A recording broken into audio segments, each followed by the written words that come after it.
Hello great മീഡിയാസിലേക്ക് സ്വാഗതം. ഭയം ഭക്തി ബഹുമാനം സിനിമയുടെ ടീസർ പുറത്തിറങ്ങിയിരിക്കുകയാണ്. സിനിമയുടെ ടീസർ വന്ന് മിനിറ്റുകൾക്കുള്ളിൽ തന്നെ തരംഗമാകുന്ന കാര്യം തന്നെ കാണുന്നു.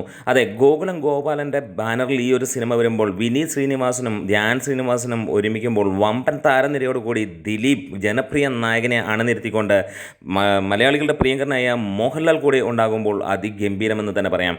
അതെ, ടീസർ ഞെട്ടിക്കുന്ന തരത്തിലുള്ള ഒരു സംഭവം തന്നെയാണ്. I will take you into the miraculous universe of the most wanted person you are searching എന്ന് പറയുന്ന ആ ഒരു രീതിയിലേക്ക് ധ്യാൻ ശ്രീനിവാസൻ്റെ ഡയലോഗ് പിന്നീട് അങ്ങോട്ട് ദിലീപ് ഞെട്ടിക്കുന്ന തരത്തിൽ നമ്മൾ കാലങ്ങളായി കുറേ നാളുകളായി പ്രതീക്ഷിക്കുന്ന ദിലീപിൻ്റെ ആ ഒരു പകർന്നാട്ടം കാണാൻ തന്നെ നമുക്ക് കഴിയുന്നു. അതെ, ഒരുപാട് നാളുകളായുള്ള കാത്തിരിപ്പാണ് ദിലീപിൽ നിന്ന് ഇങ്ങനെയുള്ള ഒരു സിനിമ. ഇങ്ങനെയുള്ള സിനിമകൾക്ക് ദിലീപ് അല്ലാതെ വേറെ ആരെയും നമുക്ക് മനസ്സിൽ പോലും ചിന്തിക്കാൻ കഴിയില്ല എന്നുള്ളത് തന്നെയാണ്. അതുതന്നെയാണ് ഈ ഒരു സിനിമയുടെ ഏറ്റവും അട്രാക്ഷൻ. ഏറ്റവും പീക്ക് ഹൈപ്പിൽ നിൽക്കുന്ന ദിലീപ് മൂവിയാണ് സമീപകാലത്തെ കുറേ വർഷങ്ങൾക്ക് ശേഷം നമ്മളത് കാണാൻ കൊതിച്ചിരിക്കുന്ന ആളുകൾ.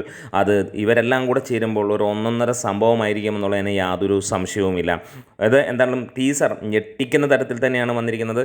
റിപ്പീറ്റഡ് വാച്ച് തന്നെയാണ് ഈ സിനിമയുടെ ടീസർ. നല്ല പ്രതീക്ഷ നൽകുന്നു എന്ന് തന്നെ പറയാം. പ്രത്യേകിച്ച് ദിലീപിൻ്റെ പഴയ രീതിയിലേക്കുള്ള ആ ഒരു തിരിച്ച് വരവ്. കഴിഞ്ഞ ഏതാനും സിനിമകൾ കാണുമ്പോൾ ദിലീപിന് ഇനി ഇങ്ങനെയുള്ള വേഷങ്ങൾ ചെയ്യാൻ കഴിയുമോ എന്ന് പലർ ചോദിച്ചിട്ടുണ്ടെങ്കിൽ ഇത് ദിലീപാണ്, ജനപ്രിയ നായകനാണ്. അത് തിരിച്ചു വരവൊന്നുമല്ല, ഒന്നും കൂടെ റെക്കോർഡ് തൂക്കാനായിട്ടുള്ള ഒരു ചെറിയ വരവ് എന്ന് മാത്രം പറഞ്ഞാൽ മതി. അമ്മാതിരി കൊടൂര സംഭവമായിട്ട് തന്നെയാണ് ദിലീപിൻ്റെ ഇതിലെ കാര്യങ്ങൾ അല്ലെങ്കിൽ അതിനകത്തിലെ വേഷപ്പകർച്ചകൾ നമുക്ക് കാണാൻ കഴിയുന്ന ആക്ഷൻ കോമഡി എൻ്റർടൈനർ എന്ന് വെച്ചാൽ നമ്മൾ പണ്ട് റൺവേ ഒക്കെ ഏത് റേഞ്ചിൽ കണ്ടിരിക്കുന്നു ആ ഒരു ഫീല് തന്നെയാണ് ഈ സിനിമയ്ക്ക് ലഭിച്ചിരിക്കുന്നത്. മോഹൻലാൽ ഉണ്ടോ എന്ന് ചോദിച്ചാൽ അതിനകത്തിൽ ടീച്ചറിനകത്തിൽ അദ്ദേഹത്തിനെ കാണാനില്ല. എന്തായാലും ധ്യാൻ ശ്രീനിവാസൻ ഭൂരിഭാഗം ഏരിയയും കൈയടക്കിയിരിക്കുന്നു. ഒപ്പം വിനീത് ശ്രീനിവാസനും എന്ന് തന്നെ പറയാം ടീച്ചറിൽ.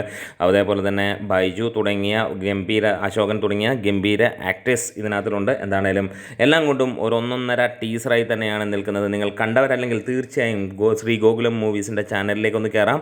അവിടെയാണ് ഈ വെടിക്കെട്ട് നടക്കുന്നത്. കണ്ടിട്ട് അഭിപ്രായം പറയാം. നമ്മുടെ വീഡിയോസ് ഇഷ്ടമെങ്കിൽ ഒന്ന് സപ്പോർട്ട് ചെയ്ത് തരാം. ദിലീപ് ഫാൻസ് ആണെങ്കിൽ അടിച്ച് കയറുക, തൂക്കാം നമുക്ക് എന്ന് തന്നെ പറയാം. സബ്സ്ക്രിപ്ഷൻ പരിഗണിക്കണം. Great media.